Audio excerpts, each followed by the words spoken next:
Hey folks, Turbine Guy coming back at you. Now today, I got a wonderful guest, Larry Sharp. And for those of you who don't know him, tell us a little bit about yourself quick, Larry. Thank you, my friend. Turbine Guy, I love that, Jay. That's amazing. Yes. Here's what's important. If you want to try to figure out in your world how to be happy, one of the most important things you have to do is find a way to pursue happiness without people getting in your way and without you hurting others. The biggest and most important part about the Liberty Movement or Libertarian Party is the idea of pursuing your happiness without hurting others, and when possible, helping others to pursue their happiness together voluntarily when you want to. That's what we're about. That's what I'm about. I ran for governor in New York State in 2018. I'm an active member of the Libertarian Party because I believe our movement is the right movement. I'm glad you're a part of it. Well, thanks for that, Larry. And I ran for Senate myself in 2016 in Minnesota, so I kind of know what you're up against. Oh, yes. And to me, the hard thing is getting everybody to get behind you and, and getting your word out. Those are the two biggest things. But with what you said, I got a question for you. I had a friend who recently lost a court case, and the judge, my opinion is cities and whatever gain their authority through the health, safety, and welfare. They use those in order to regulate things to protect people. Right. What if you saw a judge wrote health, safety, aesthetics, enjoyment of others, and welfare as reasoning? Wow, I would think he overstepped his boundaries and probably shouldn't have done that. Yeah. That's what I would think. The idea of it being aesthetic, and I understand the desire to do so.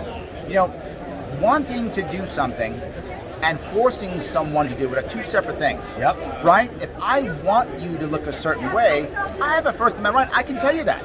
Yep. I can say, hey, Jay, you should make your lawn look this way because I think so to help us out. But I have no right to force you. And if you go, look, Larry, thank you for your opinion, but I'm going to keep my lawn the way I want to keep my lawn. Then I got to go, all right, that's how it is. And the problem is we think that because I say it, it should be true. Because I say it, I can use force to make it happen. No. Look, if I want things to be better, it's up to me with my works, with my example, with my community to convince people to make things the way I want them. That's what America's about.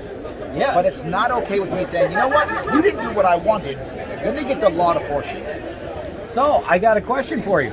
Let's say that a city said you need to put a lip on your driveway, and they had no authority to force that lip on your driveway. They couldn't point anywhere in code where they said you had to.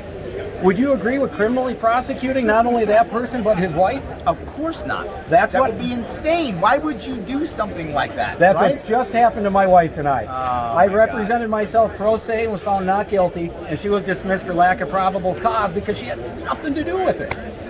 Of course, but the problem is people will often use the law to try to punish their neighbors. Abuse them. Thank you, better. That's a better word, to abuse their neighbors. Judges have to be better at this. They have to look at this and go, this is frivolous. Exactly. Guys, stop. And too often judges aren't.